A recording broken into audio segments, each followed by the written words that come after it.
तो यहाँ पे देखो एटीपी बनाने की जो प्रोसेस होती है उसे कहते हैं फोटोफॉस्फोराइलेशन इन प्लांट्स। मतलब जब भी एटीपी बनता है तो वहाँ पे लाइट का इस्तेमाल किया जाता है। देखो फोटोफॉस्फोराइलेशन मतलब सिंपल सी बात है, formation of ATP from ADP and IP. ADP मतलब एडेनोसिन डाइफॉस्फेट और एटीपी मतलब एडेनोसिन ट्राइफॉस्फेट।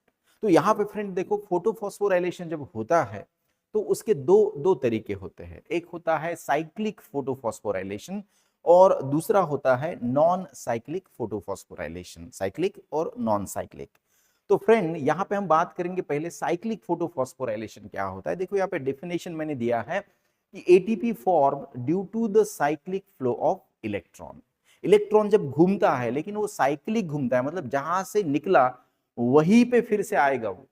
और ऐसे प्रोसेस में जब एटीपी बनेगा तो उसे हम साइक्लिक फोटोफॉस्फोराइलेशन कहेंगे। देखो यहाँ पे एनिमेशन में बहुत अच्छा दिखा है। यहाँ पे ये जो फोटो सिस्टम फर्स्ट है, ये जब फोटो एक्साइट होती है फ्रेंड, ये इलेक्ट्रॉन ट्रांसपोर्ट सिस्टम के कंपोनेंट्स है। और ये जब फोटो एक्साइट होती है मतलब जब फोटोन ऑफ लाइट लेगी तो इसके अंदर जो क्लोरोफिल ए है जिसे हम रिएक्शन सेंटर कहते हैं वो हो जाएगा एक्टिवेट और वो इलेक्ट्रॉन को भेज देगा इलेक्ट्रॉन ट्रांसपोर्ट सिस्टम के पास। तो जब ये इलेक्ट्रॉन जाएगा अलग अलग इलेक्ट्रॉन ट्रांसपोर्ट कंपोनेंट के पास तो फिर से वापस अगर यहीं पे आता है और during this flow there is a formation of ATP, तो इसे कहेंगे हम साइक्लिक इलेक्ट्रॉन ट्रांसफर और इससे बनते हैं साइक्लिक एटीपी। तो ये हो गया पहला पॉइंट, इसे हम डिटेल में जानेंगे। देखो यहाँ पे फ्रेंड्स इसका एक बेहतरीन एनिमेशन यहाँ पे मैंने बनाया है जिससे आपको ये बहुत ही इजी होगा। देखो फ्रेंड्स सबसे पहले तो साइक्लिक फोटोफॉस्फोराइलेशन के लिए यहाँ पे आपको क्या मालूम होना आवश्यक है। ये देखो ये क्लोरोप्लास्ट है और ये क्लोरोप्लास्ट का स्ट्रोमा है। हम कहते हैं कि chloroplast is the site of photosynthesis, मतलब ये प्लांट के सेल का किचन है जहां पे फूड बनता है, राइट। और ये प्रोसेस फूड बनाने की ही प्रोसेस है लेकिन उसकी ये पहली स्टेप है। तो देखो यहाँ पे स्ट्रोमा में ये स्ट्रोमा है और स्ट्रोमा के अंदर ये है थैलाकॉइड। आपको पता होना चाहिए कि क्लोरोप्लास्ट के अंदर एक स्ट्रोमा नाम का कंपार्टमेंट होता है फ्रेंड और उसके बाहर उसके अंदर ग्रैना नाम का कंपार्टमेंट होता है, स्ट्रोमा एंड ग्रैना। और ग्रैना जो बनते हैं वो बनते हैं थैलाकॉइड, अ कॉइन लाइक स्ट्रक्चर। और उस थैलाकॉइड की एक मेम्ब्रेन होती है और उस थैलाकॉइड के अंदर जो स्पेस होता है फ्रेंड उसे कहते हैं थैलाकॉइड ल्यूमन। देखो यहाँ पे मैंने दिखाया है ये थैलाकॉइड ल्यूमन है फ्रेंड और ये थैलाकॉइड मेम्ब्रेन है। तो एटीपी साइक्लिक फ्लो से कैसे बनते हैं उसका मैकेनिज्म हम पढ़ रहे हैं फ्रेंड। स्क्रीन की तरफ आपका ध्यान होना चाहिए फ्रेंड। यहाँ पे देखो पीएस फर्स्ट मतलब ये फोटो सिस्टम फर्स्ट है जिसका रिएक्शन सेंटर है P700 नैनोमीटर। उसके बाद ये FES-FRS complex iron sulphur containing protein होता है। ये इलेक्ट्रॉन सिस्टम का एक पार्ट होता है, कंपोनेंट होता है। उसके बाद ये फेरिडोक्सिन होता है, ये साइटोक्रोम B6 होता है। उसके बाद प्लास्टोक्यूनोन, उसके बाद साइटोक्रोम F। तो ये जो है ये सारे क्या बनाते हैं फ्रेंड्स, ये बनाते हैं इलेक्ट्रॉन ट्रांसपोर्ट सिस्टम। आप देख सकते हो यहाँ पे FES-FRS, FD, cytochrome B6, plastocyanin, plastoquinone, cytochrome F, these all are the component of electron transport system. आई बात समझ में। अब ये कहां पे है फ्रेंड, आप देख सकते हैं यहाँ पे कि ये सारे कहां पे लोकेटेड है, these are located on the membrane of thylakoid। तो photo system is associated with electron transport system और इलेक्ट्रॉन के बिना तो एटीपी नहीं बनेगा। तो देखेंगे साइक्लिक फ्लो कैसे होता है। देखो यहाँ पे तो सबसे पहले इसके साथ साथ मतलब ईटीएस और फोटो सिस्टम के साथ साथ मेम्ब्रेन के ऊपर और क्या होता है जिसे हम मोर इंपॉर्टेंट कंपोनेंट कहते हैं, मोस्ट इंपॉर्टेंट कंपोनेंट, जिसमें एक होता है देखो CF0। ये एटीपी सिंथेस का एक कंपोनेंट है जो मेम्ब्रेन के अंदर फंसा हुआ होता है, it is fixed inside the membrane. दूसरा ये देखो ये है F1 और F0 और F1 से बनता है एटीपी सिंथेज और यही वो मोटर है फ्रेंड्स, दोस्तों ये वही मोटर है जिसकी मदद से हम एटीपी बनाएंगे। देखो ये बहुत इंटरेस्टिंग फिनोमिनन है फ्रेंड। देखो यहाँ पे एटीपी सिंथेज और ये यहाँ पे एक चैनल होता है जिससे प्रोटॉन आगे जाने वाले हैं। देखो फ्रेंड जब फोटो सिस्टम के ऊपर ऐसी लाइट गिरती है, देखो लाइट दिख रहा है आपको, फोटोन ऑफ लाइट आ गई। फोटोन ऑफ लाइट आने के बाद क्या होता है, इस फोटो सिस्टम के अंदर जो क्लोरोप्लास्ट होता है, क्लोरोफिल होता है ए, वो होता है फोटो एक्साइट, और वो उसका इलेक्ट्रॉन डोनेट करता है किसको, एफईएस एफआरएस कॉम्प्लेक्स को। मतलब ये उससे इलेक्ट्रॉन लेगा, पहले इलेक्ट्रॉन ट्रांसपोर्ट सिस्टम का पहला इलेक्ट्रॉन एक्सेप्टर। उसके बाद ये जाएगा एफडी के पास, पेरिडॉक्सिन के पास। उसके बाद वो जाएगा साइटोक्रोम B6 के पास, वहां से जाएगा प्लास्टोक्यूनोन के पास, प्लास्टोक्यूनोन से जाएगा साइटोक्रोम F के पास, साइटोक्रोम F से जाएगा प्लास्टोसाइनिन की तरफ। लेकिन लेकिन लेकिन फ्रेंड, यहां पे एक आपको मैं बताना चाहूंगा कि जो प्लास्टोक्यूनोन होता है फ्रेंड, ये electron as well as proton carrier होता है। ये बात आपको रिमाइंड करनी है, नीट के लिए पूछा जा सकता है। जो प्लास्टोक्यूनोन नाम का कंपोनेंट है मेम्ब्रेन के ऊपर, वो जब इलेक्ट्रॉन लेता है तो वो प्रोटॉन को भी अट्रैक्ट करता है। मतलब वो proton as well as electron carrier है। मतलब जब इलेक्ट्रॉन साइटोक्रोम B6 से साइटोक्रोम F की तरफ जाएगा फ्रेंड्स, तो ये प्लास्टोक्यूनोन इलेक्ट्रॉन लेने के बाद स्ट्रोमा से प्रोटॉन को भी खींचेगा, और प्रोटॉन को कहां भेजेगा, देखो यहां पे आप देख सकते हैं, ये स्ट्रोमा है और यहाँ पे मैंने प्रोटॉन दिखाया है। तो ये प्रोटॉन यहां से आएगा थैलाकॉइड स्पेस में, और ये बहुत ही इंपॉर्टेंट पॉइंट है फ्रेंड, आपको ध्यान में रखना है। उसके बाद देखो फ्रेंड, ये प्रोटॉन ऐसे ढेर सारे यहाँ पे एक्युमुलेट होते हैं, ढेर सारे एक्युमुलेट होते हैं ऐसे, और ये एक्युमुलेट होने के बाद ये इलेक्ट्रॉन जब प्लास्टोसाइनिन के पास जाता है, उसके बाद वो चला जाता है क्लोरोफिल ए के पास, जो कि उसी रिएक्शन सेंटर का एक पार्ट है। तो आप देख सकते हैं यहाँ पे इलेक्ट्रॉन का फ्लो कैसे हो रहा है। देखो फिर से यहाँ पे एनिमेशन थोड़ा सा बढ़िया दिखाएंगे हम। देखो यहाँ पे ये इलेक्ट्रॉन ऐसे घूम रहा है, और घूमते घूमते घूमते देखो बाहर से जो प्लास्टोक्यूनोन है वो स्ट्रोमा से ल्यूमन के अंदर प्रोटॉन को खींच रहा है। तो अंदर किसका ग्रेडियंट बनेगा, ज्यादा ज्यादा बनेगा प्रोटॉन का ग्रेडियंट, और यही ग्रेडियंट हमें यूजफुल है for the formation of ATP. आगे मैं बताऊंगा आपको फ्रेंड्स, बने रहिए मेरे साथ। तो ये देखो, ये मैकेनिज्म है साइक्लिक इलेक्ट्रॉन फ्लो का। अब आप सोचते होंगे कि सर यहाँ पे एटीपी कहाँ पे बन रहे हैं, या तो सिर्फ इलेक्ट्रॉन जा रहा है और प्रोटॉन अंदर आ रहे हैं, एटीपी कैसे बना रहे हैं आप। तो देखो यहाँ पे क्या होता है एक्चुअली, ये यहाँ पे ढेर सारे प्रोटॉन जब ऐसे एक्युमुलेट होते हैं फ्रेंड्स, तो अंदर की कंडीशन में प्रोटॉन का ग्रेडियंट ज्यादा होगा, और बाहर वाले मतलब स्ट्रोमा के अंदर प्रोटॉन होंगे कम। तो लॉजिक लगाओ यहाँ पे, प्रोटॉन एक तरफ ज्यादा है और एक तरफ कम है, तो क्या हो सकता है, जहां पे ज्यादा है वहां से कम की तरफ जाएंगे, लेकिन उन्हें लेके जाने वाला जो कंपोनेंट है वो है एटीपी सिंथेस। तो प्रोटॉन क्या करेंगे, यहां से गुजरेंगे एटीपी सिंथेस से। यहाँ पे एक चैनल होता है जिसको हम सी रिंग कहते हैं, और वो F0 का पार्ट होता है। जैसे ही प्रोटॉन, देख सकते हैं फ्रेंड, जैसे ही प्रोटॉन इस चैनल से बाहर निकलेंगे, तो इस एटीपी सिंथेस का जो F1 पार्टिकल है, F1 पॉइंट है, वहां पे बनेगा एटीपी, और इसी को कहते हैं फोटोफॉस्फोराइलेशन। फ्रेंड देख सकते हैं आप यहाँ पे, फोटोन ऑफ लाइट का इस्तेमाल करके यहां पे हम क्या बना रहे हैं, एटीपी बना रहे हैं। तो इसे कहते हैं साइक्लिक फोटोफॉस्फोराइलेशन। अब साइक्लिक क्यों कहेंगे, कि देखो इलेक्ट्रॉन तो फ्लो कैसे हो रहा है, साइक्लिक, जहां से निकला वहीं पे जा रहा है, और उसकी एनर्जी हम इस्तेमाल करेंगे किस लिए, यहाँ पे इलेक्ट्रॉन की एनर्जी हम कहां पे इस्तेमाल कर रहे हैं, to pump the proton from stroma into the lumen of thylakoid, इसलिए उसको हम इस्तेमाल कर रहे हैं। और यही प्रोटॉन जब यहां से पास होंगे due to the high gradient inside and low outside, तो बन जाएगा ATP, and that is the photophosphorylation. तो ये हो गया साइक्लिक। लेकिन चलो अब ये साइक्लिक में तो सिर्फ एटीपी बन रहा है सर, एटीपी बन रहा है, फोटोसिंथेसिस में तो हम एटीपी बना रहे हैं, लेकिन जब वाटर की बात आती है, हम वाटर और CO2 को रिएक्ट कर रहे हैं और ग्लूकोज बना रहे हैं, तो यहाँ पे वाटर ना यूज किया ना CO2 यूज किया, तो फिर उनका यूटिलाइजेशन कहाँ पे है, तो देखो उसका यूटिलाइजेशन मतलब H2O का यूटिलाइजेशन होगा नॉन साइक्लिक फोटोफॉस्फोराइलेशन में। फ्रेंड देखो यहाँ पे अब सेकेंड पॉइंट, अब नॉन साइक्लिक फोटोफॉस्फोराइलेशन में क्या होता है फ्रेंड। सबसे पहले मैं आपको बता दूं कि साइक्लिक फोटोफॉस्फोराइलेशन में सिर्फ एक फोटो सिस्टम इन्वॉल्व होती है, जिसे हम कहते हैं फोटो सिस्टम 1, और जिसका रिएक्शन सेंटर होता है फ्रेंड P700। अब यहाँ पे नॉन साइक्लिक की जब बात आती है, जिसको हम शॉर्टकट में NCP कहते हैं, तो नॉन साइक्लिक में दो सिस्टम इन्वॉल्व होते हैं फ्रेंड। एक होता है PS1 और दूसरा होता है PS2, जिसका रिएक्शन सेंटर PS1 का 700 है और PS2 का 680 है।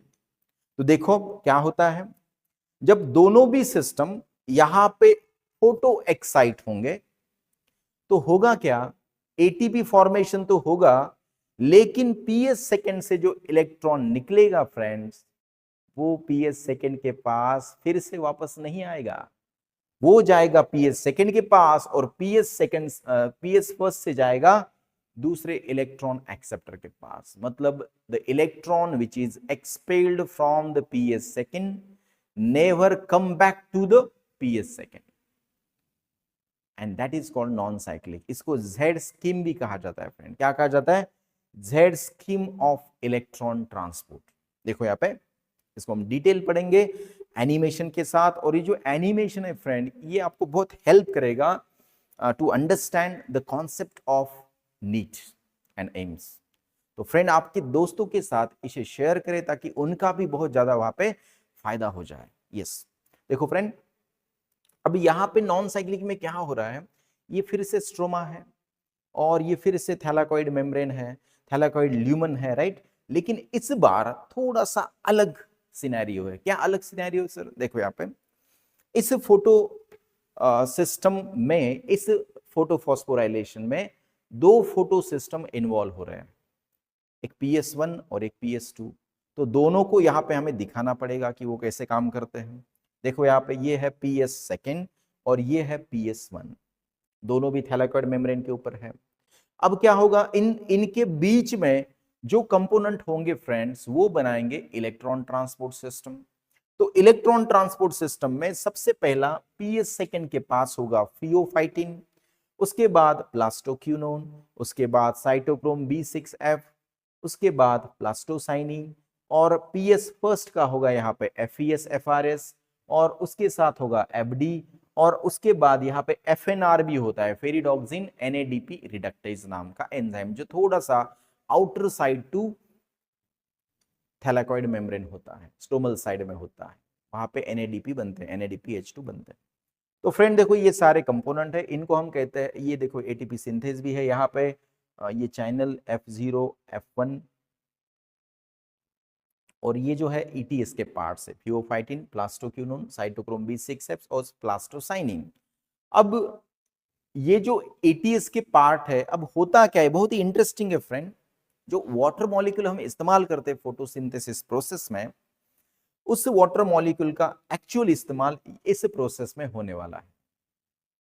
और वाटर का इस्तेमाल करने के बाद जो प्रोटॉन लिबरेट होते हैं, इलेक्ट्रॉन लिबरेट होते हैं, ऑक्सीजन लिबरेट होता है, तो उनका आगे जाकर क्या होता है ये बताने वाली प्रोसेस है ये। देखो यहाँ पे क्या हो रहा है, सबसे पहले तो दोनों भी फोटो सिस्टम एक साथ फोटो एक्साइट हो जाएंगे, दोनों सिस्टम, मतलब ऐसा नहीं PS1 पहले PS सेकेंड बाद में, नहीं, दोनों भी फोटो सिस्टम साथ में फोटो एक्साइट होंगे, फोटोन ऑफ लाइट लेंगे। तो बताओ यहां से जो इलेक्ट्रॉन एक्सपेल होगा वो किसके पास जाएगा?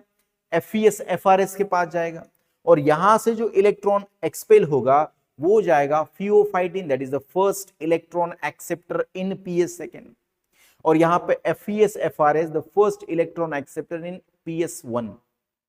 अब होगा क्या, देखो दोनों से अगर ये इलेक्ट्रॉन चले गए फ्रेंड्स, तो एक बात मैं आपको बताना चाहता हूं, यहां पे देखो सिंपली एक्सप्लेन करूंगा मैं। जो क्लोरोफिल ए होता है, क्लोरोफिल ए, वो इनिशियल स्टेज में ग्राउंड स्टेट में होता है। कौन से स्टेट में? ग्राउंड स्टेट में। केमिस्ट्री में पढ़ा होगा आपने, यस। तो ग्राउंड स्टेट में होने के बाद क्या होता है, जब फोटोन ऑफ लाइट इसके ऊपर गिरती है फ्रेंड, फोटोन ऑफ लाइट, तो ये क्लोरोफिल ए एक एक्साइटेड स्टेट में चला जाता है, एक्साइटेड स्टेट, क्योंकि ये भी एक केमिकल है तो इसका इलेक्ट्रॉन हाई एनर्जी लेवल में चला जाता है, उसे हम एक्साइटेड स्टेट कहते हैं। और ये एनर्जी तो कंटिन्यूअसली फनेलिंग होती है फ्रेंड इसके अंदर, क्लोरोफिल ए के अंदर।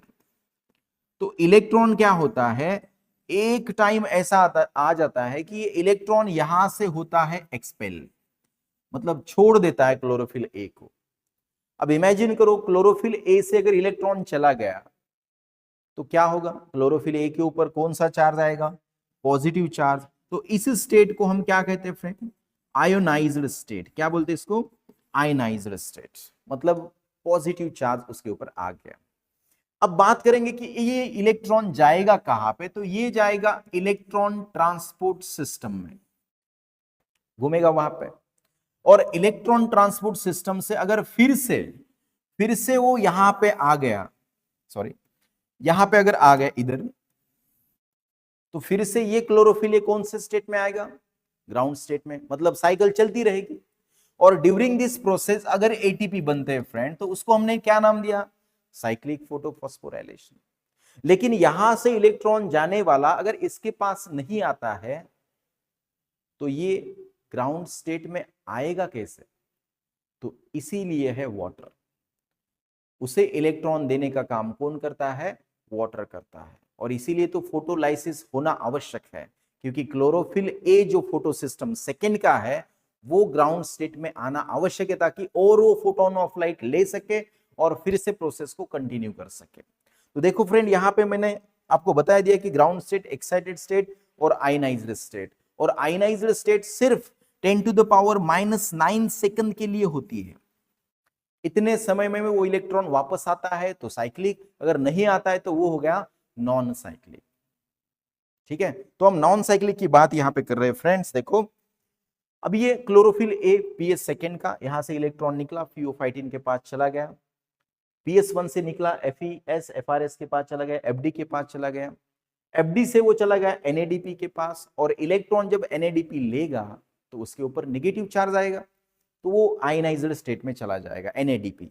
अब देखो यहाँ पे इसके ऊपर भी पॉजिटिव चार्ज है फ्रेंड, और इसके ऊपर भी कौन सा चार्ज है, पॉजिटिव चार्ज है, दोनों के ऊपर पॉजिटिव चार्ज है, राइट। अब पॉजिटिव चार्ज है मतलब दोनों भी आयनाइज्ड स्टेट में है और दोनों को ग्राउंड स्टेट में आना है ताकि फिर से साइकिल को कंटिन्यू कर सके। अब होता क्या है, देखो फियोफाइटिन से चला गया प्लास्टोक्यूनोन के पास। आपको तो पता है प्लास्टोक्यूनोन प्रोटॉन को भी पंप कर सकता है from stroma to lumen of thylakoid after getting the electron. तो यहाँ पे जब इलेक्ट्रॉन उसके पास आएगा फ्रेंड, तो यहाँ पे वो प्रोटॉन को पंप करेगा। लेकिन देखो प्लास्टोक्यूनोन साइटोक्रोम B6 है, प्लास्टोसाइनिन और चला गया PS1। अब बताओ PS1 कौन से स्टेट में आ गई, ग्राउंड स्टेट में आ गई, मतलब इसका तो काम हो गया। लेकिन ये जो PS सेकेंड है वो अभी भी आयनाइज्ड स्टेट में है। तो होता क्या है फ्रेंड्स, देखो ये ऐसे चालू रहता है प्रोसेस, देख सकते हैं आप कितना बेहतरीन एनिमेशन यहाँ पे फ्रेंड। और ये मोस्ट इंपॉर्टेंट एनिमेशन है, ये मोस्ट इंपॉर्टेंट है, बहुत ही बढ़िया है। आप देख सकते हैं कैसे इलेक्ट्रॉन यहाँ पे फ्लो हो रहा है। ये आपको बहुत हेल्प करेगा to understand the concept of photophosphorylation and chemiosmotic hypothesis. Yes, आपके दोस्तों के साथ भी इसे शेयर करो ताकि उन्हें भी ये कॉन्सेप्ट बहुत ईजी लगे। देखो फ्रेंड, यहाँ पे जब इलेक्ट्रॉन यहां से गुजर रहा है तो ये तो ग्राउंड स्टेट में आ रहा है, लेकिन इसका क्या होगा, ये कैसे आएगा ग्राउंड स्टेट में। तो इसे ग्राउंड स्टेट में लाने के लिए फ्रेंड्स यहाँ पे सबसे इंपॉर्टेंट काम है ओईसी। अब ओईसी क्या है, ओईसी मतलब ऑक्सीजन इवॉल्विंग कॉम्प्लेक्स, जिसे हम वाटर स्प्लिटिंग कॉम्प्लेक्स भी कहते हैं।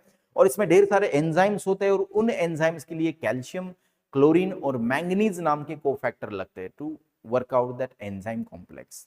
तो ओईसी जो है, ये ओईसी क्या करेगा, वाटर का करेगा स्प्लिटिंग। और जब वाटर का स्प्लिटिंग होगा फ्रेंड, तो यहां से निकलेगा इलेक्ट्रॉन, प्रोटॉन और ऑक्सीजन। हमने लिखा है ना फोटोसिंथेटिक इक्वेशन में 6CO2 + 12H2 and it gives C6H12O6 + 6H2 and 6O2। जो O2 है, ऑक्सीजन है, वो एक्चुअली ये है फ्रेंड्स, यहां पे लिबरेट हो रहा है वो बाय फोटोलाइसिस। ओके, अब देखो ये प्रोटॉन तो यहाँ पे जमा हो रहे, ऐसे ढेर सारे वाटर मॉलिक्यूल क्या करेंगे, यहाँ पे एक्युमुलेट होंगे। अब वो उनका स्प्लिट अप होगा और प्रोटॉन, इलेक्ट्रॉन और ऑक्सीजन लिबरेट होगा। अब ये इलेक्ट्रॉन जाएगा, देखो देखो देखो किसके पास जा रहा है, ये PS सेकेंड के पास। और PS सेकेंड अब बताओ कौन से स्टेट में आएगी, कौन से स्टेट में आएगी, बताओ ये क्या है, कौन से स्टेट में आएगी। पहले वो आयनाइज्ड स्टेट में थी इलेक्ट्रॉन देने के बाद, तो इलेक्ट्रॉन लेगा, लेकिन ये इलेक्ट्रॉन कौन दे रहा है, वाटर दे रहा है, तो ये कौन से स्टेट में आएगी, ग्राउंड स्टेट में, फिर से ग्राउंड स्टेट में आएगी। और ग्राउंड स्टेट में आने के बाद फिर से प्रोसेस कंटिन्यू हो पाएगा, लेकिन यहाँ पे वाटर का हो रहा है स्प्लिट अप, और reactant that is photosynthetic reactant water का स्प्लिट अप हो रहा है, और ढेर सारे प्रोटॉन यहाँ पे जम रहे हैं। अब देखो होगा क्या, प्रोटॉन का ग्रेडियंट बढ़ता जाएगा बढ़ता जाएगा बढ़ता जाएगा, और अगर ये ग्रेडियंट बढ़ता गया, अब ग्रेडियंट बढ़ने के दो कारण है यहाँ पे बेसिक, एक तो प्लास्टोक्यूनोन इलेक्ट्रॉन के साथ साथ प्रोटॉन को भी खींच रहा है और ल्यूमन में भेज रहा है, और वाटर का स्प्लिट अप होने के बाद यहाँ पे H+ का ग्रेडियंट बढ़ रहा है। और तीसरा एक रीजन है कि जब ये प्रोटॉन यहां से ऐसे जाएंगे फ्रेंड, तो NADP के साथ कंबाइन होंगे, तो बाहर स्ट्रोमा में H+ कम होंगे, और ल्यूमन के अंदर प्रोटॉन का नंबर क्या होगा, बढ़ेगा, ग्रेडियंट बढ़ेगा। तो होगा क्या, देखो अब ये प्रोटॉन चल रहा है ATP सिंथेसिस से, अब जा रहा है जा रहा है जा रहा है, तो क्या हो रहा है, ADP+ IP को ज्वाइन कर रहा है प्रोटॉन मोटिव फोर्स से, और प्रोटॉन मोटिव फोर्स का इस्तेमाल होकर ATP बन रहा है। तो देखो यहाँ पे ATP भी बन रहा है और एक तरफ NADPH भी बन रहा है। And these are the most important component of light reaction which are required in dark reaction for the synthesis of glucose friend। मतलब वाटर का यूज करके हमने NADPH और ATP बनाए, कौन से प्रोसेस में, फोटोफॉस्फोराइलेशन में। लेकिन ये जो मैकेनिज्म है फ्रेंड, देख सकते हैं आप, बहुत बेहतरीन यहाँ पे एनिमेशन आपको दिख रहा है फ्रेंड। तो ये जो मैकेनिज्म है फ्रेंड, ये मैकेनिज्म जो होता है क्लोरोप्लास्ट के अंदर, इसको एक साइंटिस्ट ने नाम दिया, this is called chemiosmotic hypothesis. The scientist was Peter Mitchell. तो उन्होंने क्या किया, 1960 में देखा कि प्लांट के अंदर, एनिमल के अंदर एटीपी जो बन रहा है, वो एटीपी एक अलग सिस्टम, मतलब अलग प्रोसेस से बन रहा है, और ये जो प्रोसेस है, इस प्रोसेस में सबसे इंपॉर्टेंट जो कंपोनेंट है वो है प्रोटॉन। मतलब proton is a very very essential component for the formation of ATP. और प्रोटॉन ही नहीं, मतलब प्रोटॉन का ग्रेडियंट बहुत ही मायने रखता है यहाँ पे एटीपी बनाने के लिए।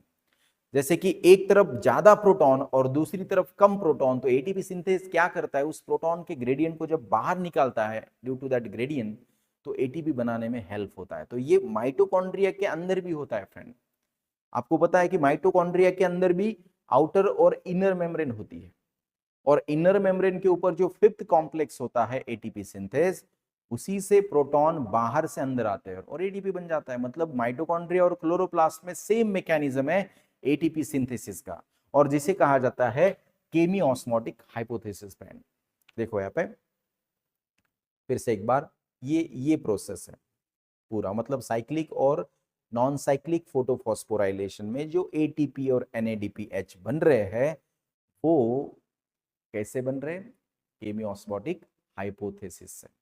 तो इस लेक्चर में हमने क्या क्या कवर किया फ्रेंड, इसमें हमने पढ़ा cyclic photophosphorylation, non cyclic photophosphorylation, और ये जो होता है एटीपी सिंथेसिस, उसका बेसिक मैकेनिज्म जिसको हम कहते हैं केमियोस्मोटिक हाइपोथेसिस, जो आपके सामने है एनिमेटेड। आप देख सकते हैं फ्रेंड, कितना बेहतरीन नजारा यहाँ पे आपको देखने को मिल रहा है, और एटीपी कैसे बन रहे हैं, और एटीपी के साथ साथ यहाँ पे NADPH भी बन रहे हैं।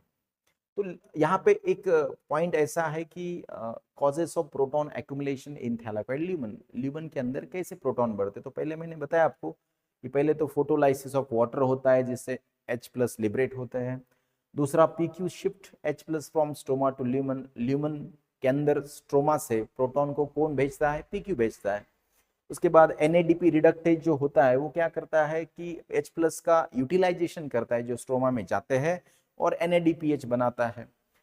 तो इतने सारे यहाँ पे रीजंस है जिसकी बदौलत प्रोटॉन का ग्रेडियंट ल्यूमन के अंदर ज्यादा होता है और स्ट्रोमा के अंदर कम होता है फ्रेंड, और इसी वजह से एटीपी बनता है। और उसी एटीपी बनने के प्रोसेस का जो मैकेनिज्म है, उसे हम केमियोस्मोटिक हाइपोथेसिस कहते हैं, जो आपके सामने अभी हमने पढ़ा। अब फ्रेंड इसके ऊपर कुछ क्वेश्चंस के बारे में हम डिस्कशन करेंगे। देखो यहाँ पे एक बेहतरीन क्वेश्चन है जो नीट के एग्जाम में आ चुका है friend. So in a light reaction, plastoquinone facilitate the transfer of electrons from, देखो कितना सिंपल क्वेश्चन है कि प्लास्टोक्यूनोन जो है, प्लास्टोक्यूनोन वो किसके बीच में इलेक्ट्रॉन ट्रांसपोर्ट का काम करता है। तो आपको तो पता है फ्रेंड, अभी मैंने आपको एनिमेशन में दिखाया कि PS second to cytochrome B6F complex के बीच में ही होता है प्लास्टोक्विनोन, पहला ही ऑप्शन करेक्ट है। देखेंगे फिर भी सेकेंड साइटोक्रोम B6 और पीएस फर्स्ट इसके बीच में तो नहीं होता। PS first to NADP plus नहीं, यहां पे भी देखने को नहीं मिलता। PS1 टू ATP सिंथेस नहीं, यहाँ पे तो कुछ लेना देना नहीं, PS फर्स्ट और ATP सिंथेस तो अलग अलग से काम कर रहे हैं वहां पे। तो PS सेकेंड देख सकते हैं आप, देखो यहाँ पे मैं आपको दिखा दूंगा इसका animation. PS second to cytochrome B6, ये देखो यहाँ पे, ये PS सेकेंड है और ये साइटोक्रोम B6F है। तो अगर ऑप्शन में फियोफाइटिन टू साइटोक्रोम B6F ऐसा होता तो वो भी सही होता, लेकिन ये जो PS सेकेंड है उसका ही फर्स्ट इलेक्ट्रॉन एक्सेप्टर कौन होता है? फियोफाइटिन। मतलब pheophytin is nothing but the part of PS second which is attached to the PS second. तो अगर फियोफाइटिन टू साइटोक्रोम B6F होता तो वो भी ऑप्शन सही होता, लेकिन वो ऑप्शन में नहीं है। तो डायरेक्टली आपको क्या पूछा गया है कि ये किसके बीच में है, किसके बीच में इलेक्ट्रॉन ट्रांसपोर्ट करता है? तो PS second and cytochrome B6F। तो उसका सही जवाब क्या है? That is the PS second to cytochrome B6F complex. दूसरा देखो यहाँ पे फ्रेंड, एक छोटा सा क्वेश्चन जो एम्स में भी आ चुका है। Refer to the given reaction. देखो यहाँ पे 2H2O वाटर दिया है और यहाँ पे 4H प्लस O2 और 4 इलेक्ट्रॉन दिए, मतलब this is the photolysis of water. Yes, Hill reaction बोलते हैं इसको।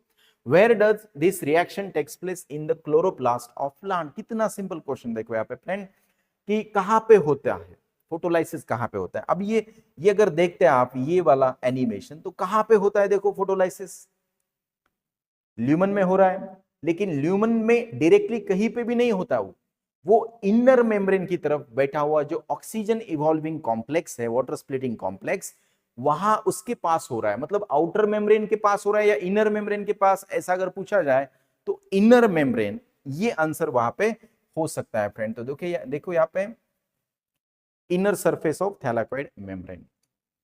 तो फ्रेंड आज का जो हमारा कॉन्सेप्ट था केमी ऑस्मोटिक हाइपोथेसिस, जो कॉन्सेप्ट है हमारा आज का केमी ऑस्मोटिक हाइपोथेसिस, ये आपको मैं आशा करता हूं कि बहुत अच्छी तरीके से समझ में आया होगा और डेफिनेटली आपको आपके एग्जाम के लिए, नीट एग्जाम के लिए, एम्स के एग्जाम के लिए आपको ये बेनिफिशियल होगा। Thank you so much friend, thank you so much.